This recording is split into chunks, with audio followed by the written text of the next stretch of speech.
Hello বন্ধুরা, আমি শাকগর্নিল। আজকে এই ভিডিওতে ক্রিসমাস উইকেন্ডে যে চারটে বড় বাংলা ছবি মুক্তি পেয়েছে, একটা খাদান, দেব অভিনীত ছবি, যিশুর ছবি সুজিত দত্তের পরিচালনা, অন্যদিকে রাজ চক্রবর্তী পরিচালিত ছবি সন্তান, যেখানে মিঠুন চক্রবর্তী, ঋত্বিক চক্রবর্তী, শুভশ্রী গাঙ্গুলি এবং তার সঙ্গে দেখতে পেয়েছেন আপনারা অনুসয়া দেবীকে। এর সঙ্গে সঙ্গে টোটা রায়চৌধুরী অভিনীত, প্রতিম দিগুপ্ত পরিচালিত ছবি চালচিত্র, তার সঙ্গে 5 নম্বর স্বপ্নময় লেন, যেটা মানসী সিনহা পরিচালিত ছবি। এই চারটে ছবি বক্স অফিসে ক্ল্যাশ হয়। এই ছবিগুলোর প্রথম সপ্তাহে ন্যাশনাল প্লেক্স কালেকশন সম্পর্কে আপনাদেরকে জানাবো। সবার আগে বলে রাখা দরকারি, এটা কিন্তু ন্যাশনাল চেনের কালেকশন, অর্থাৎ এখানে কিন্তু লোকাল মাল্টিপ্লেক্সেস কিংবা সিঙ্গেল স্ক্রিনের কালেকশন ইনক্লুড করা নেই। অর্থাৎ আমি আজকে আপনাদেরকে চারটে ছবির ক্ষেত্রেই যে কালেকশনটা জানাবো তার থেকে কিন্তু far better collection in total চারটে ছবিরই কিন্তু হয়েছে। সবার আগে যদি কথা বলি 5 নম্বর স্বপ্নময় লেন ছবিটাকে নিয়ে, এই ছবিটার কিন্তু ন্যাশনাল চেন থেকে কালেকশনটা প্রথম সপ্তাহে হয়েছে মাত্র 9 লক্ষ টাকা। এটা কিন্তু কখনোই একটা ভালো কালেকশন নয়। এই ক্ল্যাশে কিন্তু ফোর্থ পজিশনটা অর্থাৎ লাস্ট পজিশনটা কিন্তু হোল্ড করছে 5 নম্বর স্বপ্নময় লেন। কিন্তু শোজের নিরিখে কিন্তু চালচিত্র থেকে বেশি শোজ নিয়ে অ্যাকচুয়ালি কিন্তু 5 নম্বর স্বপ্নময় লেন শুরু করেছিল। সেখানে কিন্তু তার বক্স অফিস কালেকশনটা মনে তো হচ্ছে না, অ্যাটলিস্ট ন্যাশনাল চেনের কালেকশন দেখে পরিষ্কার বুঝতেই পারা যাচ্ছে যে চালচিত্র থেকে কিন্তু এখানে কম কালেকশন 5 নম্বর স্বপ্নময় লেন ছবিটার হয়েছে। চালচিত্র কিন্তু কম শোজ নিয়ে শুরু করেছিল, ফোর্থ পজিশনে ছিল শোজের নিরিখে, কিন্তু বক্স অফিসের নিরিখে কিন্তু ও থার্ড পজিশনে উঠে এসেছে। অর্থাৎ এই যে থার্ড পজিশন এবং ফোর্থ পজিশনে যে লড়াইটা ছিল চালচিত্র এবং 5 নম্বর স্বপ্নময় লেনের মধ্যে, এই দুটোর মধ্যে কিন্তু চালচিত্র এখানে জিতে গেছে। ন্যাশনাল প্লেক্সের কালেকশন সেটাই বলছে। ফার্স্ট উইকে চালচিত্র ছবিটার কিন্তু 17 লক্ষ টাকা কালেকশন হয়েছে, যেটা কিন্তু ম্যাক্সিমাম বাংলা ছবি গোটা বছরে এর থেকে কম কালেকশনই করে ফার্স্ট উইকে। সেখানে এই কালেকশনটা ঠিকঠাক একটা কালেকশন, এটাকেও ভালো কালেকশন কখনোই বলা চলে না, কিন্তু পরিষ্কার বুঝতে পারা যাচ্ছে এই ছবিটার ওয়ার্ড অফ মাউথ খুব স্ট্রং। ছবিটা দেখবার অডিয়েন্স রয়েছে, কিন্তু খাদান সন্তান এত বেশি শোজ নিয়ে রেখেছে, এ শো কম পেয়েছে, যে কারণে এই ছবিটার কিন্তু চাপ হয়ে গেছে। অন্য সময় এলে হয়তো এই ছবিটার বক্স অফিস কালেকশন অনেকটা বেটার হতে পারতো, কে বলতে পারে। বিশেষ করে ওয়ার্ড অফ মাউথ যেহেতু স্ট্রং, অর্থাৎ অডিয়েন্সের ছবিটা পছন্দ হচ্ছে, সেক্ষেত্রে ফাঁকা সময় এলে এই ছবিটার কালেকশন কিন্তু অনেকটাই বেশি হতো, এটা নির্দ্বিধায় বলে দেওয়া যেতে পারে। কোথাও একটা মিসড অপরচুনিটি হয়ে গেল। চালচিত্রের মতন ছবি আমরা বাংলাতে হতে কম দেখি, এবং যখন হয়েছে সেই ছবিটা মানুষ পছন্দও করছে, কিন্তু কালেকশনটা সেই অনুযায়ী আসছে না। কালেকশনটা যদি একটু বেশি আসতো, সত্যি বলছি সেটা কিন্তু খুব ভালো হতো। 5 নম্বর স্বপ্নময় লেন ছবিটার কাছে সুযোগ এখন সত্যি বলতে প্রচন্ড কম, কারণ চালচিত্রের কাছে প্রচুর শোজ যাবে, আশা করা যাচ্ছে সেরকমটাই। বক্স অফিসের রেসপন্স, কালেকশন তো অন্ততপক্ষে সেই কথাই বলছে। এখন চালচিত্র সেই শোজগুলোকে যদি সঠিকভাবে ইউটিলাইজ করতে পারে, দর্শক তো ছবিটা দেখবার রয়েছে, ফলত এই ছবিটার বক্স অফিস কালেকশন সেকেন্ড উইকে হয়তো খুব বড় ড্রপ সেভাবে এলো না, হয়তো আমরা দেখতে পেলাম যে এরকমই একটা কালেকশন ও সেকেন্ড উইকেও বজায় রাখতে পারলো। তার কারণ 31শে ডিসেম্বর, 1 জানুয়ারি এবারেও কিন্তু কালেকশনটা হবে। প্রত্যেকটা বাংলা ছবির ক্ষেত্রেই বলছি, চালচিত্র যদি সেই বেনিফিটটা সেকেন্ড উইকে নিতে পারে এবং লাইফ টাইমে যদি প্লেক্স কালেকশনটাকে 50 লক্ষ পার বা 45 লক্ষ পারও যদি করতে পারে, সেক্ষেত্রে কিন্তু বলতে হবে এই ছবিটা এরকম একটা টাইট সময়ে এসে, পুষ্পা 2, বেবি জন, বাংলার বড় বড় ছবি, তারপরেও যদি ওই কালেকশনটা করে নিয়ে যায়, বলতে হবে ভাই ছবি কিন্তু ভালো কালেকশন করেছে। এর পরবর্তীতে যদি সন্তানকে নিয়ে কথা বলি, সন্তানের কিন্তু প্রথম উইকে ন্যাশনাল প্লেক্স কালেকশনটা এসেছে 57 লক্ষ টাকা। ছবিটা খুব পুয়ার স্টার্ট নিয়েছিল, তারপর ধীরে ধীরে ছবিটা কিন্তু গ্রো করে। 23 তারিখ, 24 তারিখ, 25 তারিখ এই সময়টা কিন্তু মূলত ছবিটা গ্রো করে। তখন আমরা দেখতে পাই যে হ্যাঁ, এই ছবিটা দেখবারও কিন্তু দর্শক রয়েছে। ওয়ার্ড অফ মাউথ কিন্তু সন্তানের স্ট্রং হচ্ছে, এবং সেটার কালেকশনটাতে আপনারা কিন্তু রিফ্লেকশন দেখতে পাচ্ছেন।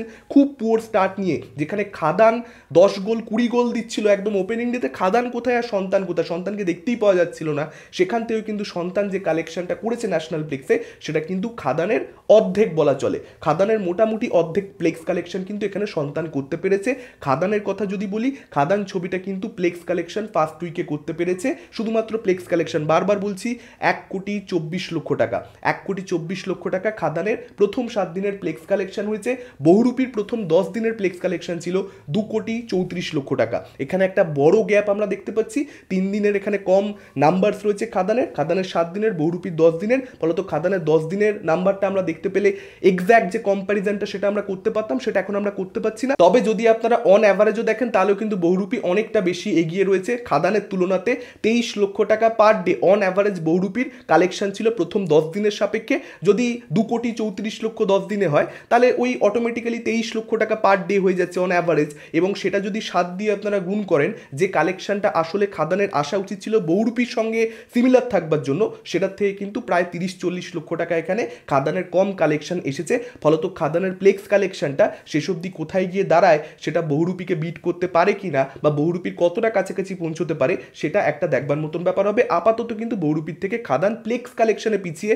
বারবার কিন্তু প্লেক্স কালেকশন শব্দটা আমি ব্যবহার করছি, যেটা ফ্যাক্ট সেটা আমাকে বলতে হবে। এটাতে রাগারাগি করলে আমার সেখানে কিচ্ছু করবার নেই। আবার এটাও কিন্তু সত্যি কথা, সিঙ্গেল স্ক্রিনে কিন্তু খাদান যেভাবে বক্স অফিস করতে পেরেছে, যে কালেকশনটা সিঙ্গেল স্ক্রিন থেকে ওর এসেছে, যে নাম্বারটা সিঙ্গেল স্ক্রিনের যে ফিগারটা সেটা তো এই প্লেক্স কালেকশনে ইনক্লুড করা নেই। ফলত সেই কালেকশনটা কিন্তু বহুরূপীর থেকে যতটা দেখে বোঝা যাচ্ছে তাতে করে বেটার কালেকশন হয়েছে। সিঙ্গেল স্ক্রিনে কিন্তু খাদানের রেসপন্সটা বহুরূপীর তুলনাতে অনেক অনেক বেটার। ফলত টোটাল কালেকশনটাতে খাদানে গিয়ে না বহুরূপী এগিয়ে সেটা বোঝবার জন্য আমাদেরকে অপেক্ষা করতে হবে। কোনো নামী পত্রিকার তরফ থেকে যখন জানানো হবে তখনই আমরা বুঝতে পারবো যে এখানে কে এগিয়ে রয়েছে কে পিছিয়ে রয়েছে। সিঙ্গেল স্ক্রিনে আমি যতটা বুঝতে পারছি খাদান অবভিয়াসলি এগিয়ে রয়েছে, এটা অস্বীকার করবার কোনো রকম কোনো জায়গা নেই। ফলত এটা দেখবার মতন আর ইন্টারেস্টিং ব্যাপার হবে যে 2024-এর highest grosser Bangla cinema actually শেষ অবধি কোনটা হচ্ছে। বহুরূপীকে যে কড়া চ্যালেঞ্জ খাদান দিতে চলেছে সেটা আমরা প্রথম দিন থেকেই বুঝতে পেরেছিলাম এবং প্লেক্স কালেকশনেও কিন্তু বুঝতে পারা যাচ্ছে যে হ্যাঁ প্লেক্স কালেকশনে পিছিয়ে রয়েছে, কিন্তু এই যে প্লেক্স কালেকশনটা খাদান করতে পেরেছে সেটা কটা বাংলা ছবি করে দেখাতে পারে আপনারা নিজেরা ভেবে দেখুন। এই যে 1,24,00,000 এটা কটা বাংলা ছবি করে নিজের ফার্স্ট উইকে? ভাই লাইফ টাইম এই প্লেক্স কালেকশন এলে সেই ছবিটাকে হিট সুপারহিট ধরা হয়, হিট সুপারহিট কনসিডার করে দেওয়া হয় যে হ্যাঁ ভাই ঠিক আছে এটা তো দারুণ কালেকশন করছে। সেটা ফার্স্ট উইকে খাদান ইটসেলফ করে দেখাতে পেরেছে।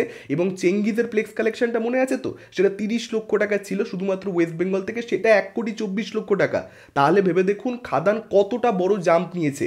মাস ছবি হিসেবে যদি এটাকে আপনি কনসিডার করেন, চেঙ্গিজ ছিল 30 লাখ, সেখান থেকে 1,24,00,000, একটা হিউজ জাম্প। ফলত দেব মাস ছবিকে যে আবার বাংলাতে ফিরিয়ে আনতে পেরেছেন সেটা কিন্তু প্লেক্স কালেকশন দেখলে একদম পরিষ্কার বুঝতে পারা যাচ্ছে। অলমোস্ট ফুল হাউসফুল শো দেখে আমরা বুঝতে পারছিলাম লিস্টগুলো দেখে, এবং আজকে কিন্তু প্লেক্স কালেকশন আসবার পর এটা পরিষ্কার যে হ্যাঁ দেব কিন্তু কোথাও একটা মাস ছবিকে আবার ফিরিয়ে আনতে পেরেছেন ইয়ং অডিয়েন্সকে।